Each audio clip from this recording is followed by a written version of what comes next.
Dear student, अभी हम जानेंगे मल्टीप्लिकेशन ऑफ फ्रैक्शंस। हम फ्रैक्शंस को कैसे मल्टीप्लाई करते हैं। तो जब भी फ्रैक्शंस को मल्टीप्लाई करना होता है, हम फ्रैक्शन को किसी नंबर से इंटू करेंगे तो हम सिर्फ उसके न्यूमरेटर को इंटू कर देंगे। तो अगर मान लो मेरे पास कोई फ्रैक्शन है जैसे 3/4, इसे इंटू करना है हमें विद 5। तो हम क्या करेंगे, सिर्फ इसके न्यूमिनेटर्स को इंटू करेंगे और नीचे डिनोमिनेटर जो है वो सेम लिख देंगे। तो ये हो जाएगा 3 × 5। 3 5 जार 15। तो ये फ्रैक्शन जो है मल्टीप्लाई करने के बाद 15/5 आ जाएगा। ऐसे हम इन्हें सोल्व करेंगे। नेक्स्ट क्वेश्चन करके देखते हैं कुछ। जैसे अगर मान लो मेरे पास नेक्स्ट नंबर जो है वो है 2/7। इसे इंटू करना है 5 से। ओके, फ्रैक्शन को मल्टीप्लाई करना है तो हम क्या करेंगे, अगर आपको कंफ्यूजन हो रहा है तो आप इस 5 जो होल नंबर है उसके नीचे 1 लिख के इसको फ्रैक्शनल फॉर्म में कन्वर्ट कर सकते हैं। अगर न्यूमिनेटर्स को मल्टीप्लाई करें तो 5 2 जार 10 आएगा। अगर डिनोमिनेटर्स को इंटू करें तो वो 7 1 जार 7 आएगा। हमें न्यूमिनेटर को न्यूमिनेटर से एंड डिनोमिनेटर को डिनोमिनेटर से मल्टीप्लाई करना है। ओके, ये आप ध्यान में रखना। एक और कर लेते हैं, जैसे 3/11 है। इसे हमें किसी और फ्रैक्शन से इंटू करना है जो 5/7 है। तो उसमें क्या करेंगे, ऊपर वाले नंबर को ऊपर वाले नंबर से मल्टीप्लाई करेंगे, नीचे वाले को नीचे वाले से मल्टीप्लाई करेंगे। ओके, मैं मल्टीप्लाई बता रहा हूं, आप इस चीज का ध्यान रखना। 5 3 जार 15 होता है, तो यहाँ पे 15 आएगा। 7 × 11 विल बी 77। तो ऐसे हम इनको मल्टीप्लाई करेंगे। इतना करने के बाद थोड़े बहुत क्वेश्चन भी करने चाहिए हमें, तो क्वेश्चन करके देख लेते हैं।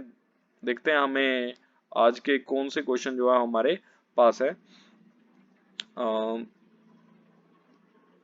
तो यहाँ पे कुछ क्वेश्चंस है मेरे पास। फिल इन द ब्लैंक्स, हमें ब्लैंक्स में फिल करना है कि कितना आंसर आएगा। तो यहाँ पे फर्स्ट है 11/15 मल्टीप्लाई बाय 1। देखो 11 को अगर 1 से मल्टीप्लाई करें तो 11 1 जार 11 आएगा और नीचे 15 आ जाएगा। ये फर्स्ट का आंसर हो गया। ओके, ऐसे ही नेक्स्ट को करके देख लेते हैं। नेक्स्ट में हमारे पास क्या आएगा, ये सेकंड बी पार्ट करते हैं। देखो यहाँ पे हमारे पास जो है, अगर 1 से इंटू किया 7 को एंड 9 को 2 से इंटू किया, क्या हम इनका ऑर्डर चेंज कर सकते हैं? देखो मल्टीप्लाई में हम ऑर्डर चेंज करके लिख सकते हैं। मतलब कि 3 × 5 is equal to 15 and 5 × 3 is also 15। मतलब अगर 3 को आगे लिखें या फिर पीछे लिखें तो मल्टीप्लिकेशन में कोई फर्क नहीं पड़ता।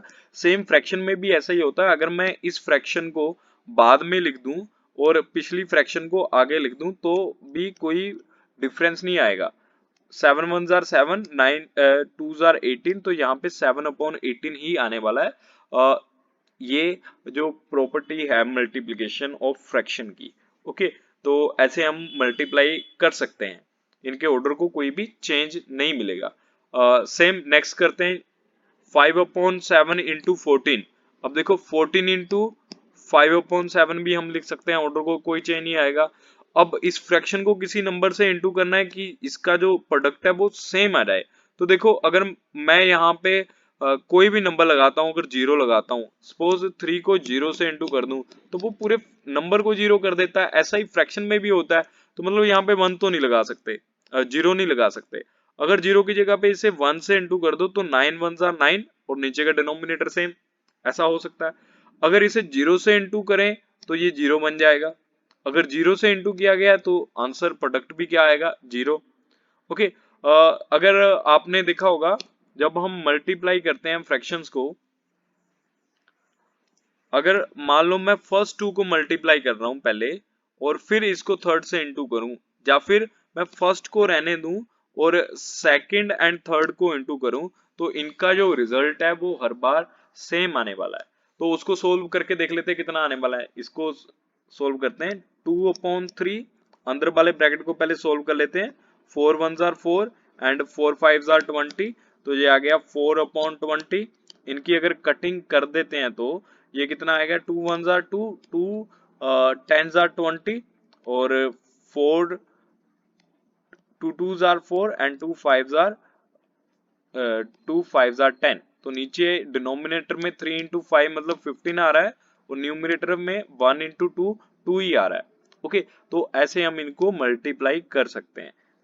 इसके बाद नेक्स्ट क्वेश्चन की ओर मूव करते हैं। हमें प्रोडक्ट फाइंड करना है और वो भी इसे कन्वर्ट करना है इनकी लोएस्ट फॉर्म में।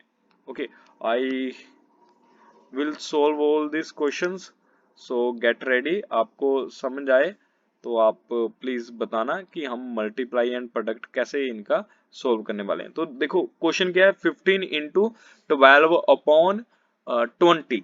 तो बेटा जब भी हम मल्टीप्लाई करेंगे ना, आपको ये कोशिश करनी है कि क्या हम इनको सेम नंबर पे कट कर सकते हैं, मतलब इनका एचसीएफ फाइंड करने की कोशिश करना, हाईएस्ट कॉमन फैक्टर।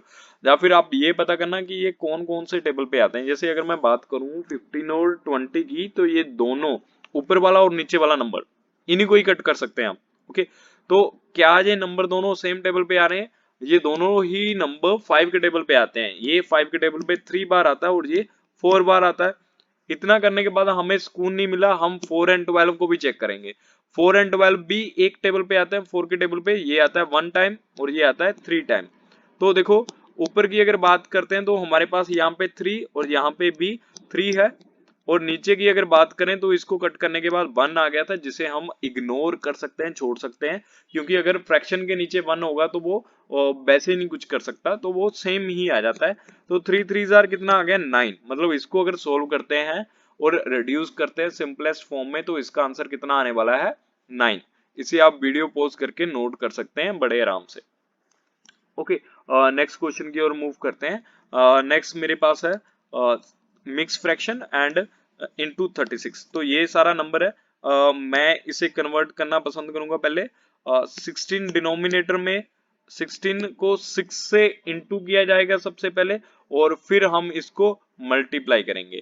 तो 16 6 आर 96 और उसमें 1 ऐड करके 97 आ जाएगा, और इसे इंटू कर देंगे 36 से। ओके, फिर इसके बाद हम आगे इनकी कटिंग करेंगे। अगर इनकी कटिंग पॉसिबल हुई तो कर देंगे, अदरवाइज हम इनको क्या है ऐसे ही लिख देंगे। ओके, तो देखो 16 एंड 36 जो है दोनों ही एक टेबल पे आ रहे हैं, दोनों के दोनों 2 के टेबल पे आ रहे हैं, 4 के टेबल पे आ रहे हैं। ठीक है, तो हम कोशिश करेंगे इनको कट करने की बड़े टेबल पे। तो ये 4 के टेबल में 4 टाइम्स आता है और ये 4 के टेबल में 9 टाइम्स आता है, तो इनकी कटिंग हो गई। अब हम चेक करेंगे क्या हम 4 को आगे भी किसी नंबर से काट सकते हैं क्या? क्या 4 को 97 से काट सकते हैं? नो, क्योंकि ये एक ओड नंबर है तो 4 से कटेगा नहीं, 4 इवन नंबर्स को ही काटेगा। 4 को 9 से काट सकते हैं? नो, ये भी नहीं कटेगा। तो अब हमारे पास क्या ऑप्शन बचा? हम 97 को 9 से इंटू करेंगे और नीचे डिनोमिनेटर में 4 लिख देंगे। तो अगर 97 को 9 से इंटू करते हैं, ये आएगा आपका 873 अपॉन 4। तो इतना जो है इसका आंसर आ जाएगा। आप ऐसे करके इसको सोल्व करके देख सकते हैं, आपका इतना आंसर आने वाला है।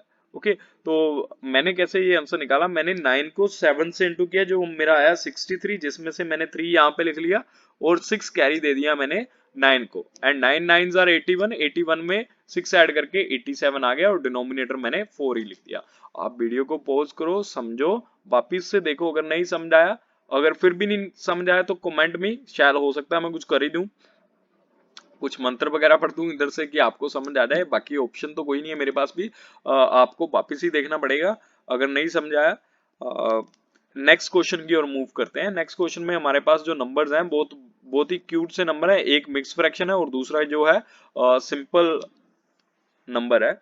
तो मिक्स फ्रैक्शन के साथ पंगा ये है कि हम इसको सोल्व नहीं करेंगे, हमारी इससे बनती नहीं, ये हमारी नहीं सुनता, हम इसकी नहीं सुनेंगे।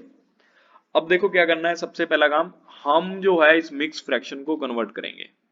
ठीक है, अब मिक्स फ्रैक्शन को कन्वर्ट करने से पहले इनको वापस से ढूंढ लेंगे, है कहाँ पे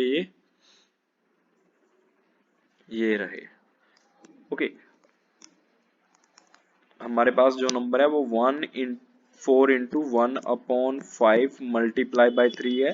मिक्स फ्रैक्शन को कन्वर्ट करेंगे इम्प्रॉपर में, डिनोमिनेटर लिखेंगे 5, 5 को 4 से इंटू 5 4 20 प्लस 1 करके 21 आ गया, इंटू करना है 3 से, न्यूमरेटर को न्यूमरेटर से मल्टीप्लाई, पीछे से शुरू कर देंगे, 3 1 3 एंड 3 2 6, तो ये 63 आ गया।